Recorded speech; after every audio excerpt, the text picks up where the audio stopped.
today I'm going to teach you the 5 most common phrases I hear almost every day while at work. Have you ever heard someone at work say, "Let's connect later," and thought, connect what?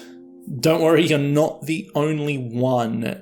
In English-speaking offices, there are many special phrases or lingo that people use that can be difficult even for native English speakers. I've spent 10 years working in many different offices, so today I'm going to teach you the 5 most common phrases I hear almost every day while at work. I'll explain what they mean with some examples. At the end, I'll combine all the phrases together to show you a short English office conversation example to help you practice. Make sure to like the video and subscribe so you can come back later and practice your English even more. Let's start with the most common. Let's connect. To connect means to meet up and talk about something, usually a specific topic. It's often used in a work situation where you want to schedule time to discuss something with someone. For example, let's connect later about your month-end numbers.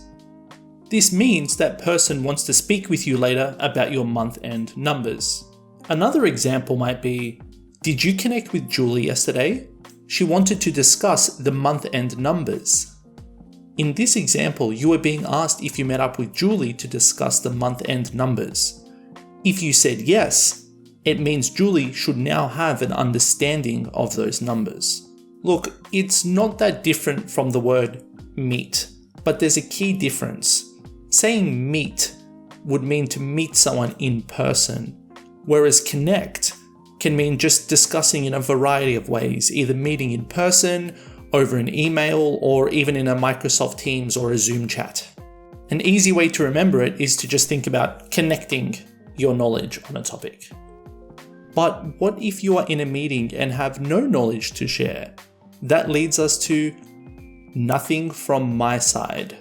This is a common phrase in meetings, and it means that you have no updates or anything to share from yourself or the team that you are representing. It's often used in a meeting when everyone is being asked if they have anything additional to share in that meeting. For example, "Hey Mike, anything you want to add?" "Nothing from my side." Now, you need to be very careful not to confuse this with "nothing from me." "Nothing from me" is a little more direct and can indicate that you don't have anything at all to share. Whereas "nothing from my side" implies that everything is under control and you have nothing to share because everything is running perfectly. On the other hand, if you do have a topic that needs more discussion, then that might be when you use "let's circle back." This phrase is used in a couple of different ways. Most commonly, it's used to say, "Let's talk about this topic again later." It's useful for when you want to stop talking about a certain topic, but you know the discussion is not finished, so you want to talk about it more later. For example, you might say, "We're short on time. Let's circle back to this topic tomorrow." Of course, don't use it too often because people might think that you were trying to avoid talking about something. A second way to use circle back is to immediately return to a previous topic that was discussed. For example, "Can we circle back to topic 1? I think we missed a decision there." A trick to remember this is to think of an actual circle. Your current topic is at the top, and you circle around the other topics before returning to the original topic. But what if we need someone else to discuss the topic with us? Then we can loop them in, or loop someone in. Loop in. This means to include someone in a conversation, usually to get their input or to keep them informed about a topic. It's very common in emails, especially when you CC someone, you might often use this phrase. For example, "We need a poster for this campaign. I'm looping in the design team to discuss the requirements." Or maybe you will say, "Let me loop in my manager so he is aware of the changes." It's similar to include, but it's more specifically about communication or collaboration. Now, when the decision is obvious, it becomes a no-brainer. It's a no-brainer. It's simply a casual way to say this is an easy decision. It means the answer is obvious. There is nothing to talk about. For example, I'm looking to purchase some new software. Option A is cheaper and has more features than option B.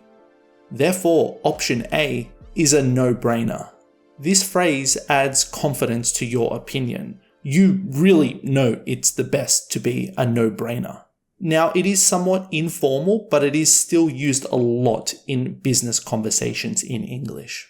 Let's bring it all together and look at a conversation example that combines all of the phrases we just learned. Okay everyone, we're almost out of time in today's meeting. We'll need to circle back on this topic next week. Before we go, Mike, was there anything from you? Nothing from my side.